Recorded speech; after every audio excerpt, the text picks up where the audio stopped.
Okay, we'll call this regular scheduled meeting of the Minot City Planning Commission to order. Could you please call the roll? Sure. Hanson? Wagengast? Yes. Karpenko? Yes. Holbach? Yes. Neither? Yes. Coop? Yes. Burning? Wetzler? Geinert? Barch? Bollinger? Larshus? Chairman Zimmerman? Yes. Okay, and could everybody please stand for the Pledge of Allegiance? I pledge allegiance to the flag of the United States of America and to the republic for which it stands, one nation, under God, indivisible, with liberty and justice for all. Okay, at this point, I'll look for a motion to approve the minutes of the regular scheduled January 30th, 2017 Planning Commission meeting. So moved. Second. Commissioner Karpenko, seconded by Coop. Call the roll, please. Hanson? Wagengast? Yes. Karpenko? Yes. Holbach? Yes. Neither? Yes. Coop? Yes. Zimmerman? Yes. Burning? Wetzler? Geinert? Barch? Bollinger? Okay.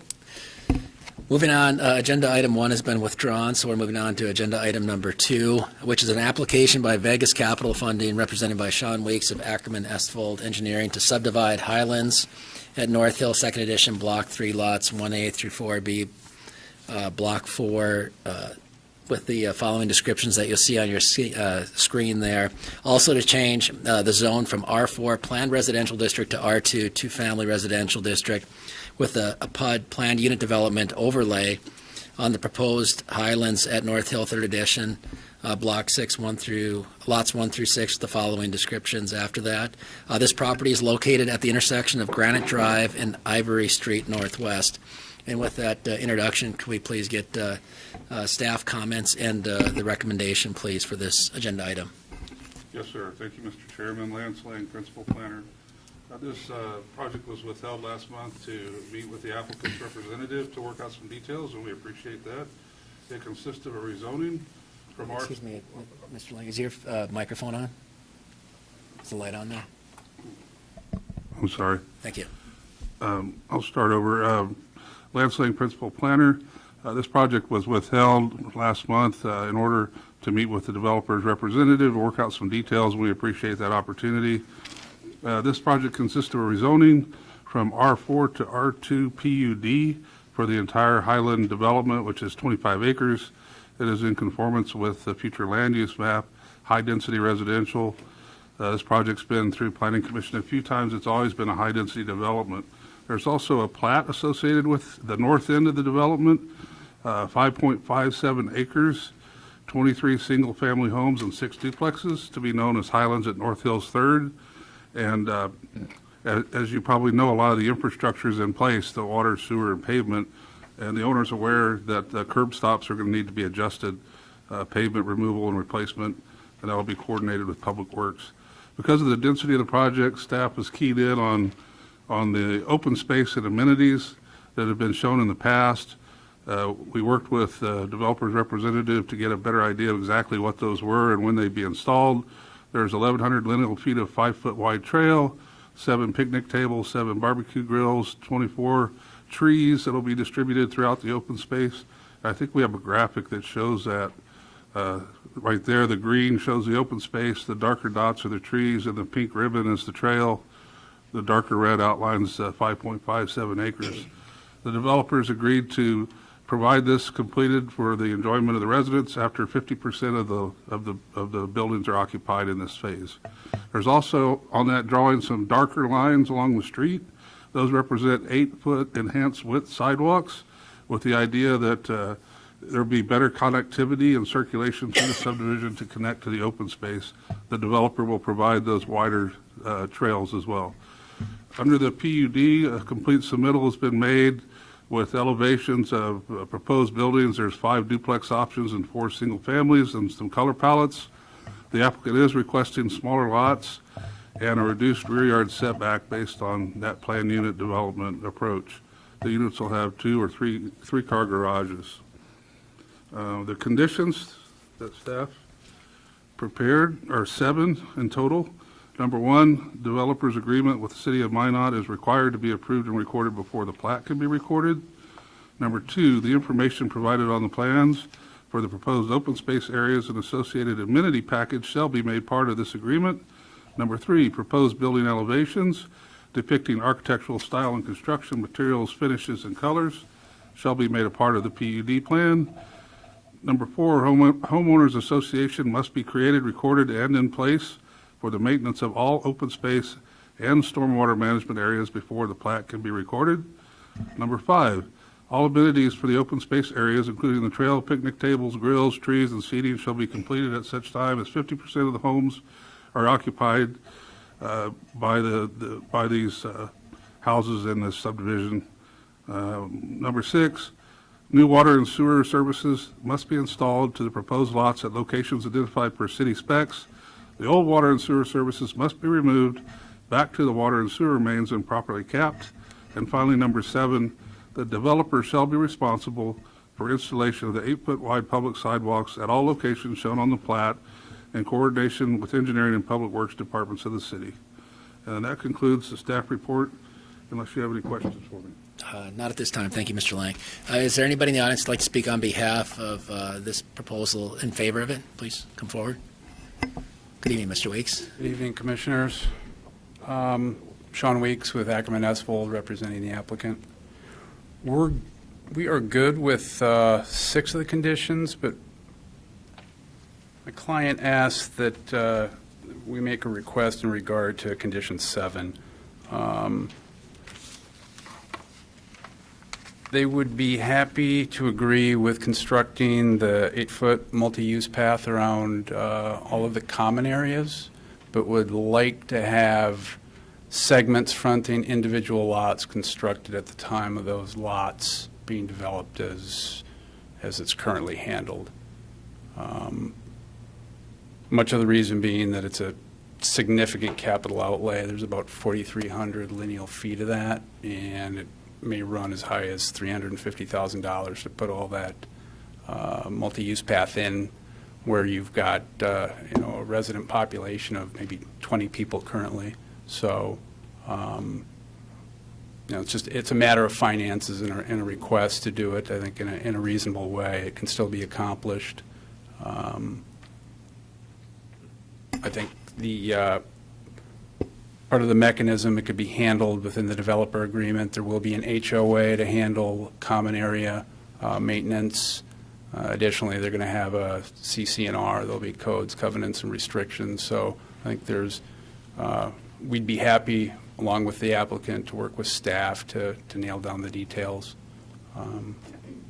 But I believe that there's a workable solution rather than what is necessarily being proposed with a significant capital outlay to lay a bunch of concrete that's really not going to be used for quite a while. Okay. Mr. Lang, just real quick. So with 7 as it is right now, would the developer be required to put in the entire, stretch of the 8-foot wide sidewalks upon the reinitiation of the project, if you will, versus as it's built out, or just so the commission understands exactly what the condition is relative to Mr.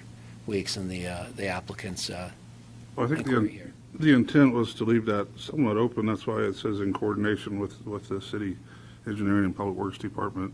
So I guess, that would be up to the commission to decide if a compromise would be agreeable. It doesn't say they have to do it at the initial outset of the subdivision. Okay. So, I think the commission would probably defer to making sure that was, I guess, my own opinion, that would be in place, but provide guardrails, if you will, for the development of the facility, the development as it goes forward, Mr. Weeks, correct? Versus everything going in initially, correct? Right. That's the developer's or applicant's concern here, if I'm not mistaken? Yep, it would be, so again, the areas on the periphery of the common space that we've indicated, they will construct that along with their improving of the common space at that 50% mark. We'll have everything ready for for the residents, and that's 50% of the third edition. And then segmentally, the balance would happen when they're developing individual lots, as we do currently with the 5-foot sidewalk. Does the applicant have any concern regarding the use of the word coordination with engineering and public works Oh. on the development of that with respect to the discussions you've had in depth with city staff thus far in evolving this application? Yeah, we'd like to continue that. If there needs to be further discussion, we can handle that. But my sense is that we can get the details nailed down in a developer agreement that would be satisfactory to all parties. So in that case, it would seem like it would be reasonable to leave that in there since it's pretty wide open with respect to the language and the use of in coordination. And if you go back up to the developers agreement, if it's something that's going to be addressed there in a satisfactory way, it kind of takes care of number 7 then, correct? Sure, if we're able to put language within the developer agreement that is consistent with what I've stated here. Commissioners, questions for Mr. Weeks? Yep, Commissioner Wagnus. I'm sorry, Wexler, sorry. My question is, if you do something like this, are there? Is your microphone on? Is your mic? I'm sorry. Thank you. Okay. I'm sorry. In developing that way with the public sidewalk, there's a possibility you'd have breaks in the sidewalk then, is that correct? That is correct. Yep. It's entirely possible that you would have somebody choose a lot at the end of the street, and it wouldn't be adjoined with the balance until some point later in time. That's really no different than what we see in all the development currently. So the faster this development would take hold, the faster we would see all the connectivity of that walk. Okay, Commissioner To Wexler. follow it up, then, would you just do sidewalks as a lot was developed, or would you do a segment? No, it would be, so currently the policy is that upon completion of all the vertical work, the sidewalk could be placed. It's typically not advantageous to place it before because of the machinery, et cetera, that typically damages it. So kind of at the point where they're finishing the landscaping of the lot, they'll be placing that segment that fronts the new residence.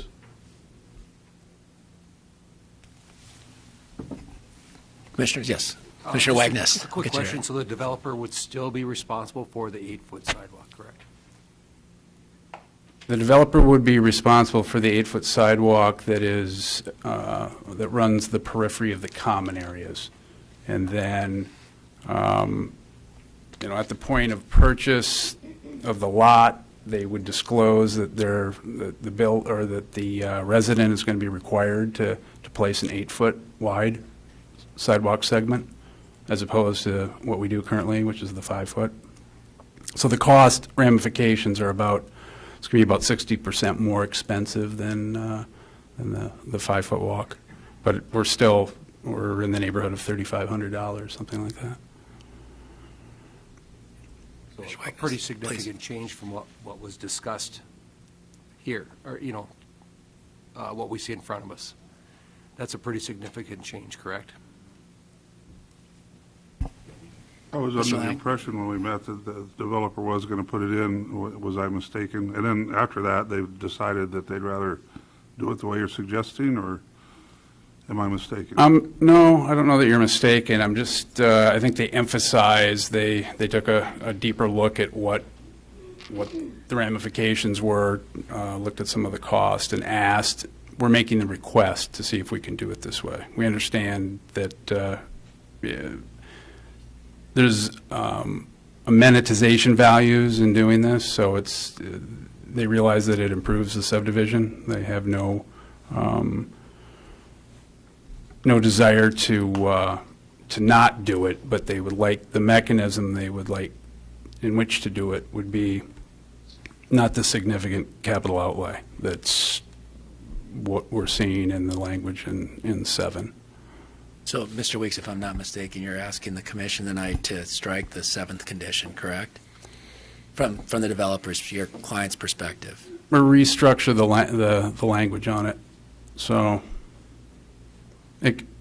we can maintain that that there's going to be the requirement of a multi-use path, but that the responsibility of the developer would be that adjacent or on the perimeter of the common areas, and that the balance of the lots would be handled by the individual residents, purchasers. Okay. Commissioners, further questions? Mr. Chairman, I got a couple. Yep, Commissioner Neither. The existing lots to the south, the duplex lots, what are the width of those lots? Those guys are, Wasn't quite clear on the plat, that they're 36 foot wide. 36 feet Yeah. wide, and the residential ones you're putting in to the north are 50 foot wide, is that The correct? single family, I think, are 52, and there's a 3-car garage duplex unit that is 55. Okay. What are the setbacks on the interior lots of the duplexes? Currently, it's, as it was in R4, it's 25 in the front, which is consistent with everything, generally residential, 6-foot side and 20-foot rear. That's the only difference, that's the only deviation. On the duplex lots, it's 6 feet instead of 6.5, correct? It is 6 feet. 6 feet. And then on the residential lots to the north, I'm sorry, the single-family lots to the north, it's 6 feet as well? We'd like to maintain those setbacks, Okay. keep those consistent throughout. I think the units that they have on the single family, they're 36 by 50, so what's going to be represented would meet within standard setbacks. But they'd like the option of utilizing what the earlier R4 approved. Right. How many units, this redraw of this plat, how many units less are there than previously platted? I want to say we were in the neighborhood of, I don't know, 160 plus. We're at 149 now. So there's 23 single-family lots.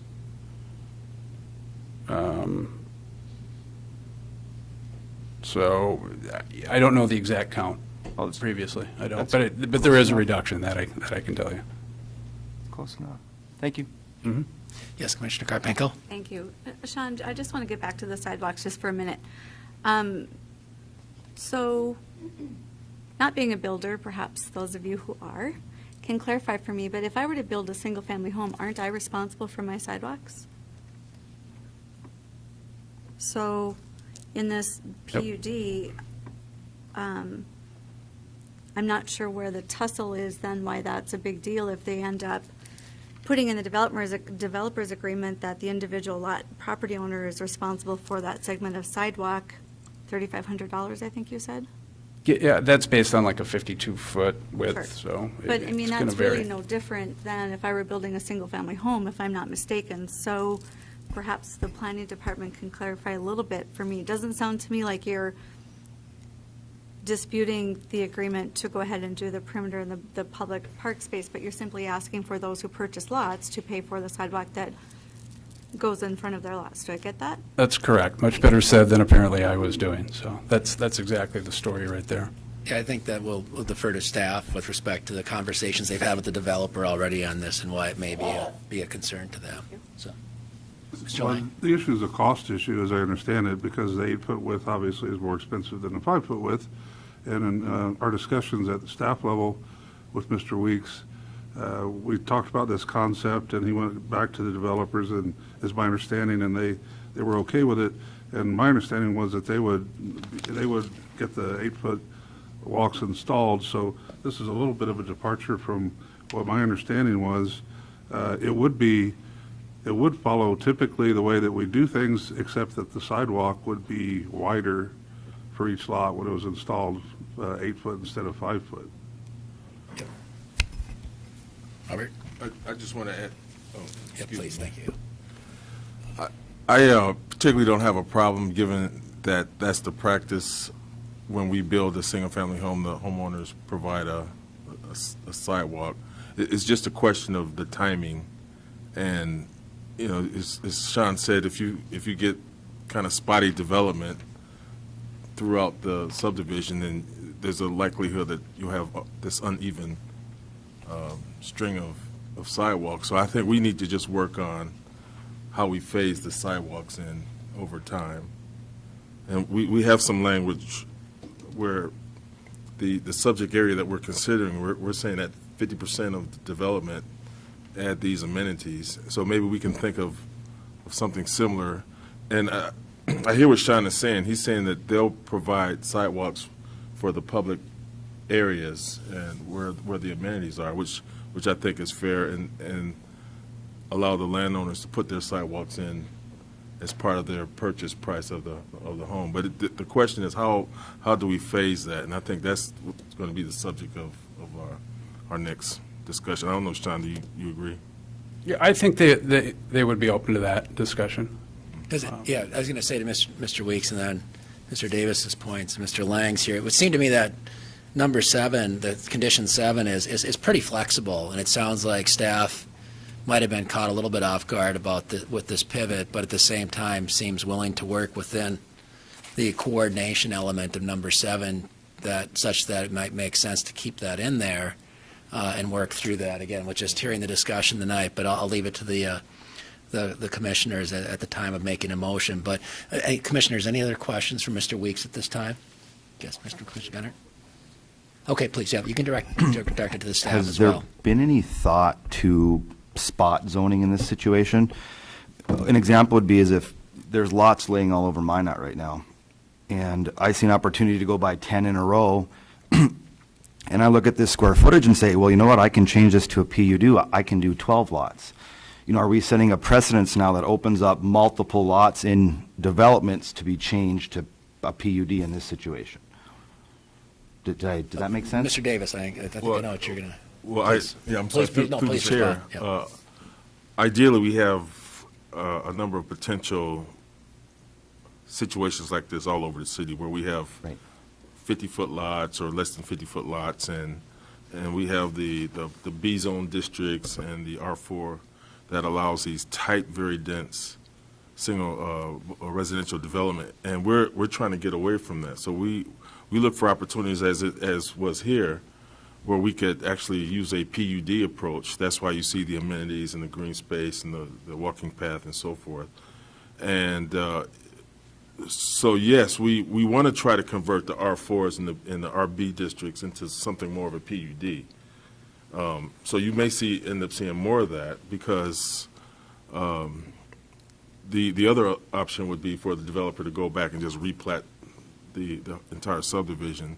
And so we're trying to find a balance between being practical for the development community, at the same time trying to address the desires of the residential community for more attractive residential areas. And if I can just interject real quick, I guess the way I view it, and getting to the scenario you described, especially as folks and the developers try to adjust to the different market conditions here in town and such, and if you've got these pockets, I think the main thing with the PUD, and I'll defer to city staff's expertise, is that there has to be a give and take from the development and developer to create a public amenity. And a lot of, if you've got 10 lots that you might want to change into a PUD into 12 or whatever, unless you have some sort of public amenity there, the PUD is not a viable option. Again, I'll defer to city staff on that, but I think that it's a reflection of, A, an ordinance that's still relatively new as part of the revamp from a couple years ago, and B, a situation where there's the balance I think staff is trying to strike, with respect to the comprehensive plan, new ordinances that are involved and available, as well as the current market that's in town right now. And so, without putting words in city staff, it would seem like, with respect to a concern about a major move towards everything becoming a PUD and jamming more in there, readjusting it, there has to be that public amenity to kind of trigger a PUD possibility, if I'm not mistaken. But I'll let either of you respond just to confirm it and build on the question that the commissioner asked. Yes, Mr. Chairman, and I would also note, in this case, the streets and the infrastructure are in, so there's not a lot of flexibility in rethinking the whole subdivision. About all that we can do is adjust lot lines, and with the addition of the single-family homes in lieu of the higher density that was there before, I think that's a step in the right direction. This project has always been a high-density development, and this is, somewhat of a departure from that, even though the lots are smaller than normal R1 and R2 lots. But the amenity package becomes very important, I think, when you get into these kind of density situations. And this is the best way we know how to incorporate the amenities and a mixture of uses. We've got different housing types here through the PUD procedures. So Commissioner? excuse Yeah, please, me. go ahead. Probably would be safe to say then we'll kind of take it as a case-by-case basis, right? Exactly. Okay, yeah, just, I kind of want to make it known that we're saying, or if we say yes to this, there's lots of lots in Minot, we could see this down the road quite a bit. I mean, that's safe to say, right? Okay. Mr. Chair. Yeah, Commissioner Karpenko? Thank you. I want to circle back just one more time to condition number 7, since that seems to be the topic of conversation. And Mr. Weeks, so based on what you've heard here, and based on my understanding, I think that the terminology that's in condition number 7, where it says in coordination with engineering and public works, you could put that in your development agreement and say, based upon 50% of completion will fulfill sidewalks, because the fact that you charge your customers that $3,500 or whatever for the sidewalk is between you and your customer, correct? So that Agreed. isn't really in play here. What's in play is the percentage of completion, or how you're going to go about completing or tying in the sidewalks. And I think that the verbiage that's in there says in coordination with engineering and public works. I don't know why that would need to change. No, we're fine with that. And I think they'd be amenable to looking at a certain level of completion where a certain length of walk needs to be placed. I think what struck them is that developer shall be responsible. And it was, their assumption there is that they're going to incur the cost for the entire run of multi-use path. But you are in terms of then just transitioning that onto the cost of the homeowner when you sell That's the how it property. would work. So Yeah. Yeah. does city staff agree that that percentage could be worked out in the developer's agreement, so the language in the 7 conditions can remain as they are? But still involve the conversation and consultation of city staff, correct? Being the engineering and public works and planning. Yes, sir. I think if the language now says the developer shall be responsible for installation, perhaps it's as simple as saying the developer shall be responsible for coordination of installation. I think we're parsing words now. Yeah, I agree, and I think that they get fleshed out in the developer's agreement, as Commissioner Karpenko said, so, okay. And That's that can be part of a motion from the commissioners, if so desired by the commissioners. Any other questions, commissioners, for Mr. Weeks? Okay, thank you, Mr. Weeks. Thank you. Is there anybody else in the audience that would like to speak on behalf of this agenda item, either for?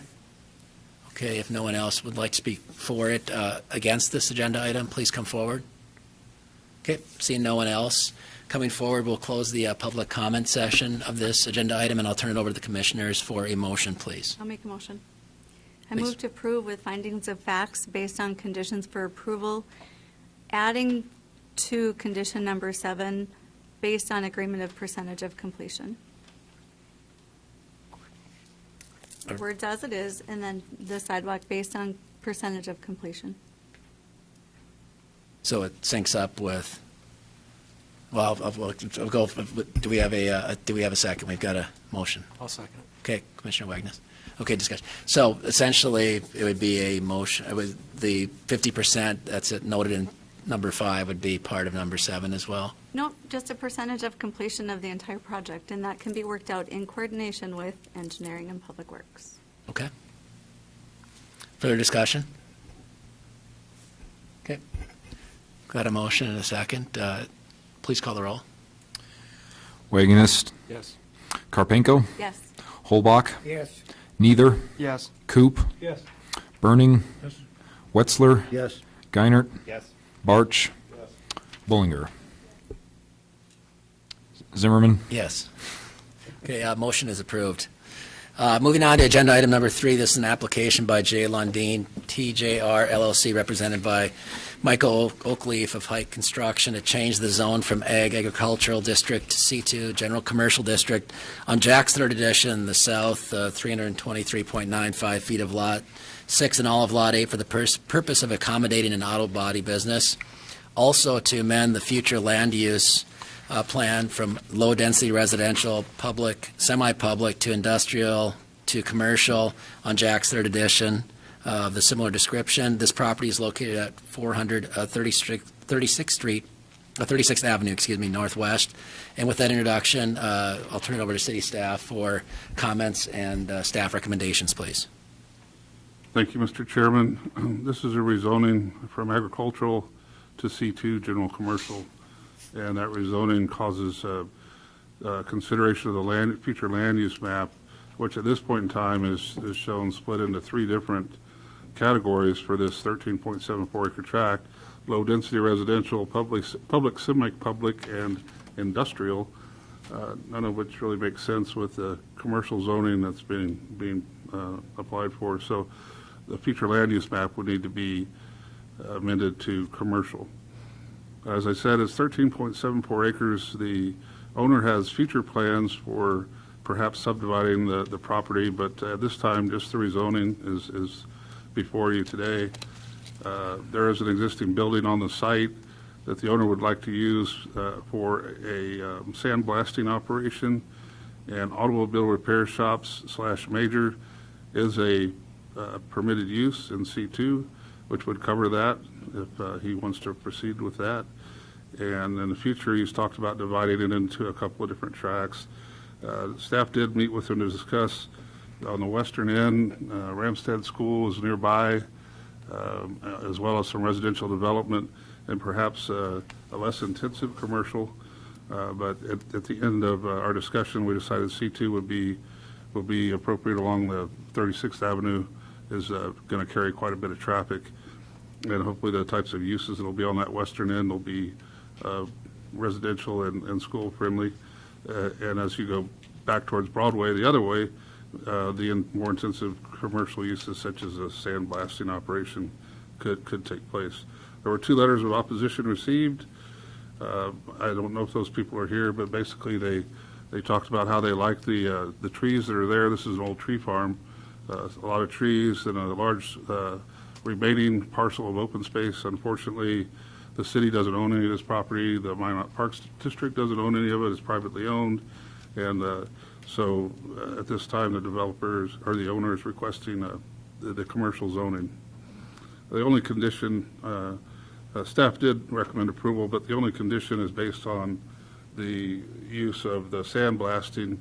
No equipment or vehicles or anything of that nature can be outside unless they're screened from view. So they either have to be inside or they have to be behind a solid screen or vegetation buffer approved by city planning staff. Okay, thank you. Staff report, unless you have any questions. Okay, commissioners, any questions regarding the staff report at this time? Okay. Is there anybody in the audience that'd like to come forward to speak on behalf of this agenda item? Okay, is there anybody in the audience that would like to come forward and speak against this agenda item? Okay, see no one, will close the public comment session of this agenda item, and I'll turn it over to the commissioners for a motion, please. Move to approve as presented. Okay, Commissioner Karpenko, seconded by Wagnus. Discussion? Mr. Chairman, I just have one Yes, item Commissioner Neither. for Yep. city staff. In your conversations with the, I guess with the individual, with the applicant, Unit A, had they discussed, was this selling in the future? Is it potentially sold? What was the conversation there? For the, which, Yeah, The- Unit A, yeah, the parcel A on the westernmost portion. It talked about in the write-up that it would potentially be sold at some time. Is that near future? They have a buyer lined up? What was the? well, Mr. Lundeen was speculating that at some point he would split it off and sell it, but we don't have an exact time frame on that. Gotcha. So he didn't indicate what a buyer was interested in doing with that property at Well, this time? well, the anticipation, again, as Mr. Lang pointed out, that 36th Avenue was already in, and then there's 8th Street. Once you get those two intersections very active, then there's going to be a lot of interest in that particular corner. And we're just hoping that it's a use that encourages like walkability, because it's going to be cat-a-corner from the school. And I think Mr. Lundy is also anticipating the same type of use there. So he essentially, once the area starts developing, that corner is going to become valuable for some type of commercial use. Just wondering if he indicated any intent, if he did have a buyer in mind. Well, he's here. I mean, Wait, Yes, Wait a minute. looking at selling that outside 5 acres first, Perfect. but nobody. It's not sold yet, No okay. purchase, no conversation, just future. Perfect. Thank you. Yep, I could have done that earlier, I apologize. no, that's fine. I could have asked you, Mr. Lundy. That's fine. Okay. Any other questions or discussions, commissioners? Okay. The motion on the floor is to approve. Please call the roll. Wagner, Yes. Karpenko, Yes. Holbach, No. Neither, Yes. Coop, Yes. Burning, Yes. Wetzler, Yes. Geinert, Barch, Yes. Bullinger, and Zimmerman. Yes. Motion is approved. Okay, I think that's it. Meeting is adjourned. Thank you.